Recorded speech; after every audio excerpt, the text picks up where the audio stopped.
Good afternoon. For the Liberal Party of the Philippines, 2021 is a year to commemorate milestones. Last January 19, we celebrated the Diamond Jubilee of the party. Only last July 4 was the 75th anniversary of the Third Philippine Republic that rose from the ashes of World War II. The founder of the party and the founding president of that new independent republic was one and the same, Manuel Rojas. Tuloy lang was the message by which our party's leaders spurred us to move on despite the hostilities of the current regime. As Vice President Leni Robredo stated, the attacks might continue, the threats might become even more formidable. But we must find strength in the fact that our every effort takes us a step closer to our vision. Isang lipunan ng kalayaan at katarungan, kung saan nakikipagbayanihan ang bawat isa para isulong ang kapakanan ng lahat.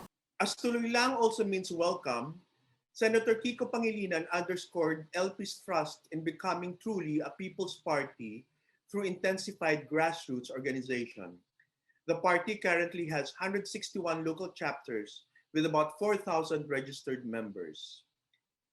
5 years ago, on July 12, 2016, the United Nations Convention on the Law of the Sea, or UNCLOS, gave a favorable ruling to the Philippines with regard to disputes in South China Sea, which former President Noynoy Aquino would rather call as the West Philippine Sea.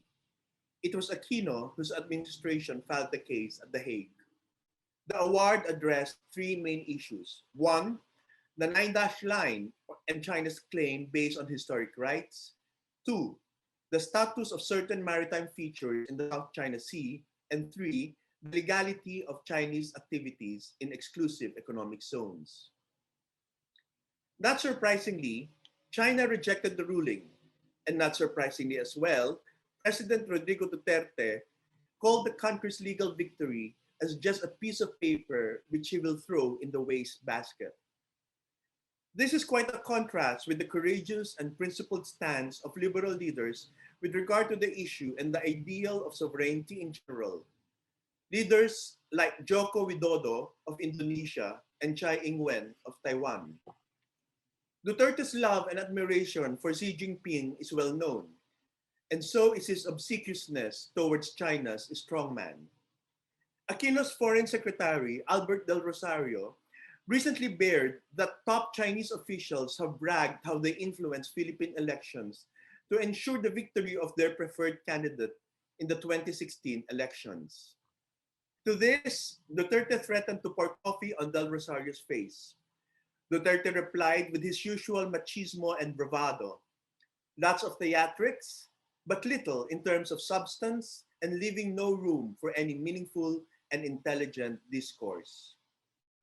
President Noynoy Aquino and the entire Aquino family legacy, Vice President Leni Robredo, Senator Rojas, De Lima, Drilon, Pangilinan, among others, as well as the party in general, were and continue to be systematically and relentlessly demonized for political reasons and to derail the attention of the public from the incompetence of the Duterte government, especially its mishandling of the pandemic, as well as its propensity for authoritarianism and its abominable human rights record.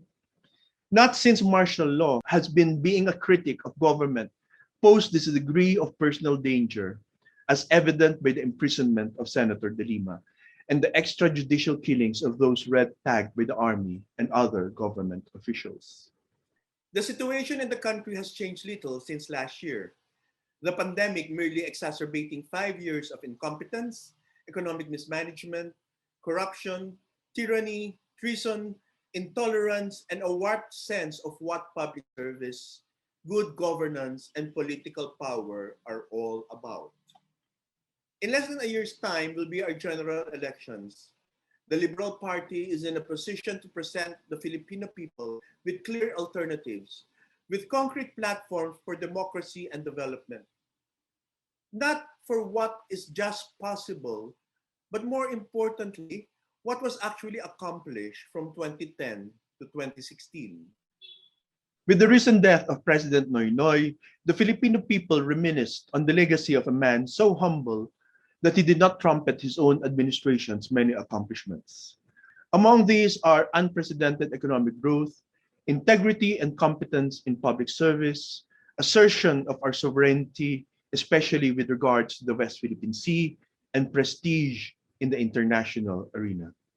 When Noynoy Aquino became president in 2010 after the rule of the corrupt and politically manipulative Gloria Arroyo, Filipinos celebrated with many saying, "We can dream again."